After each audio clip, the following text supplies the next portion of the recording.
Hello students, welcome to my channel creative economics. आज हम बात करने वाले हैं एक नए टॉपिक की, that is movement along a demand curve and shift in demand curve. Theory of demand वाले चैप्टर में ही है ये टॉपिक कि कब एक डिमांड कर्व के ऊपर ही मूवमेंट होता है प्राइस का और कब जो है डिमांड कर्व पूरा का पूरा शिफ्ट हो जाता है राइटवर्ड या लेफ्टवर्ड। ठीक है, तो अगर हम बात करें movement along a demand curve की, इसको चेंज इन क्वांटिटी डिमांडेड भी कहते हैं, और अगर हम बात करें शिफ्ट इन डिमांड कर्व की तो इसे चेंज इन डिमांड भी कहते हैं। ठीक है, तो चेंज इन क्वांटिटी डिमांडेड या movement along a demand curve में दो केस होते हैं बेटा, extension in demand and contraction in demand. अगर मैं बात करूं ओवरऑल तो चेंज इन क्वांटिटी डिमांडेड जो होता है या फिर movement along a demand curve जो होता है, इसके पीछे रीज़न एक ही होता है, वो होता है change in on price of the commodity. Commodity के खुद के प्राइस में चेंज होने से डिमांड कर के ऊपर मूवमेंट होता है, डिमांड कर वहीं का वहीं रहता है, शिफ्ट नहीं होता है। डिमांड कर के ऊपर ही एक पॉइंट से दूसरे पॉइंट पे हम मूव करते हैं। जबकि मैं बात करूं अगर चेंज इन डिमांड की, तो इसमें पूरा का पूरा डिमांड कर या तो राइटवर्ड या लेफ्टवर्ड शिफ्ट हो जाता है, और इसमें जो फैक्टर्स होते हैं ये होता है due to change in other factors then price. Price को छोड़कर बाकी फैक्टर हैं जो, जैसे कि price of related goods, income of the buyer, taste, expectation, population, ये सारे फैक्टर इसमें काम करते हैं। जबकि अगर मैं बात करूं चेंज इन क्वांटिटी डिमांडेड की, तो इसमें केवल प्राइस ही काम करता है, कमोडिटी का खुद का प्राइस। यहाँ पर प्राइस को छोड़कर बाकी फैक्टर काम करते हैं चेंज इन डिमांड में या शिफ्ट इन डिमांड कर में। चेंज इन क्वांटिटी डिमांडेड में दो केस होते हैं, एक्सटेंशन इन डिमांड, जब किसी कमोडिटी की डिमांड प्राइस कम होने से एक्सटेंड होती है, इंक्रीज होती है, तो हम उसे एक्सटेंशन बोलते हैं। प्राइस कम होने से, खुद का प्राइस कम होने से, पीएक्स के कम होने से। जब किसी कमोडिटी का प्राइस बढ़े और उसकी डिमांड कम हो जाए तो हम उसे कॉन्ट्रैक्शन बोलते हैं। यहाँ पे ये बात ध्यान देनी है आपने, चाहे एक्सटेंशन हो चाहे कॉन्ट्रैक्शन हो, फैक्टर कौन सा वर्क कर रहा है, प्राइस ऑफ द कमोडिटी। ठीक है, जबकि इंक्रीज इन डिमांड और डिक्रीज इन डिमांड में अदर फैक्टर्स वर्क करते हैं, जैसे price of related goods, income of the buyer, taste, expectation etcetera. तो सबसे पहले हम समझते हैं movement along a demand curve को। Movement along a demand curve क्या होता है बेटा, कि जब किसी कमोडिटी की डिमांड एक्सटेंड माने इंक्रीज, कॉन्ट्रैक्ट माने डिक्रीज होती है due to change in on price of the commodity के खुद के प्राइस की वजह से। मैंने यहाँ पर दोनों केस आपके सामने डिस्कस किए हैं, एक तरफ एक्सटेंशन इन डिमांड है, दूसरी तरफ कॉन्ट्रैक्शन इन डिमांड है। जब किसी कमोडिटी की डिमांड क्या हो जाए, इंक्रीज हो जाए, when price of a commodity falls then its quantity demanded increases, it is called extension in demand. जब किसी कमोडिटी का देखो प्राइस कम हुआ, प्राइस 40 से 20 हो गया, ये मैंने डिमांड कर की हेल्प से भी एक्सप्लेन किया आपको। एक्स एक्सिस पे हमने क्वांटिटी डिमांडेड लिया है, वाई एक्सिस पे हमने प्राइस लिया है।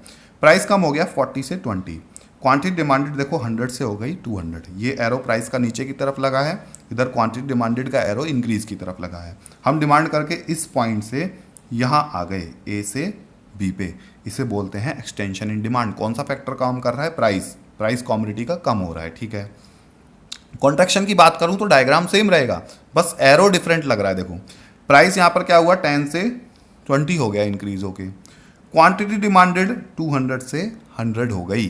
ठीक है, प्राइस बढ़ने से क्वांटिटी डिमांडेड डिक्रीज हो गई, this is called contraction in demand. इसे हम क्या कहते हैं, कॉन्ट्रैक्शन। हम डिमांड करके किसी राइट पॉइंट से लेफ्ट की तरफ मूव हो गए ऑन द सेम डिमांड कर। यहाँ पर क्या हो रहा था, एक्सटेंशन इन डिमांड में हम किसी लेफ्ट पॉइंट से राइट की तरफ आ रहे थे डिमांड कर पे, ऊपर से नीचे की तरफ आ रहे थे सेम डिमांड कर पे।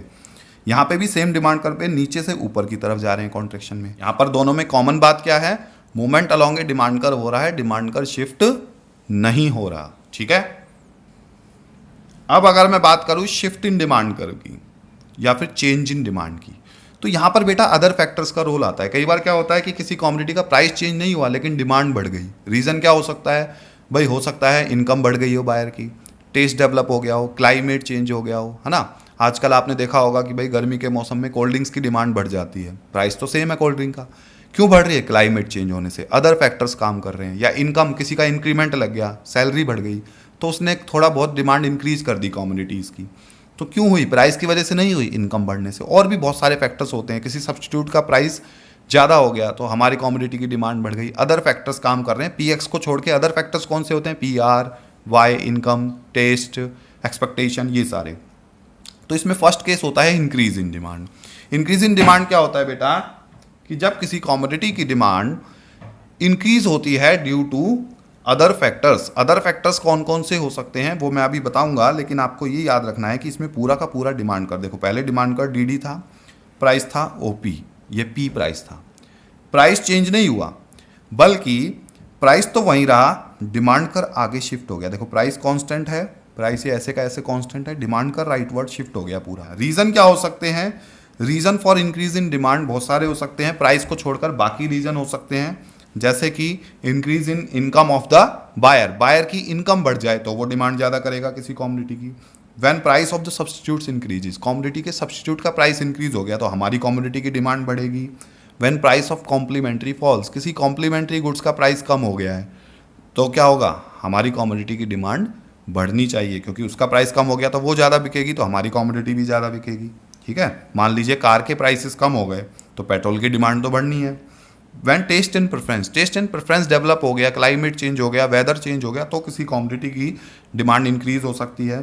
पॉपुलेशन बढ़ जाए किसी कंट्री की तो भी डिमांड इंक्रीज हो सकती है। चेंज इन एक्सपेक्टेशंस और क्लाइमेट, लोगों को लग रहा है कि फ्यूचर में किसी कॉमोडिटी के प्राइसेस बढ़ने वाले हैं तो आज डिमांड बढ़ जाएगी। क्लाइमेट चेंज हो जाए तो मान लीजिए एकदम से बारिश का सीज़न आ जाए, सर्दी हो जाए, ठीक है, वह जो क्लाइमेटिक कंडीशंस होती हैं विंटर के मौसम में वुलन क्लॉथ्स की डिमांड ज़्यादा होती है। तो ये अदर फैक्टर्स हैं, यहाँ पर प्राइस काम नहीं करता, पूरा का पूरा डिमांड का राइटवर्ड शिफ्ट हो जाता है, प्राइस कांस्टेंट रहता है अदर फैक्टर्स की वजह से। डिक्रीज इन डिमांड की अगर हम बात करें तो डिक्रीज इन डिमांड का मतलब होता है कि जब किसी कॉमोडिटी की डिमांड डिक्रीज हो जाती है और उसका प्राइस भी इंक्रीज नहीं हुआ है, प्राइस तो कांस्टेंट है, डिमांड अपने आप ही डिक्रीज हो गई। अब अपने आप का मतलब है अदर फैक्टर्स ने काम किया है, बिल्कुल उल्टे रीजन है। देखो यहाँ पर पहले ओरिजिनल डिमांड कर था ये डी, ठीक है, नया डिमांड कर क्या आ गया, शिफ्ट होकर के D1, ये देखो प्राइस कांस्टेंट रहा, डिमांड डिक्रीज हो गई, क्वांटिटी Q से Q1 हो गई।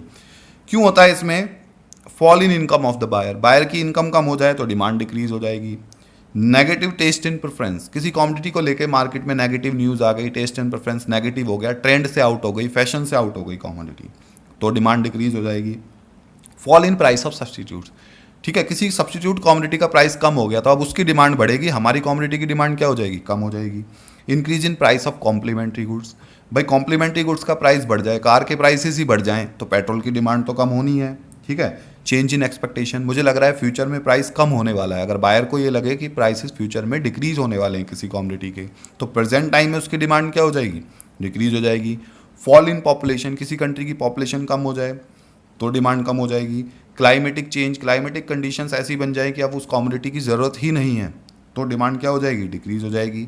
ठीक है, जैसे गर्मियों में वुलन क्लॉथ्स की डिमांड नहीं होती है क्योंकि ज़रूरत ही नहीं है।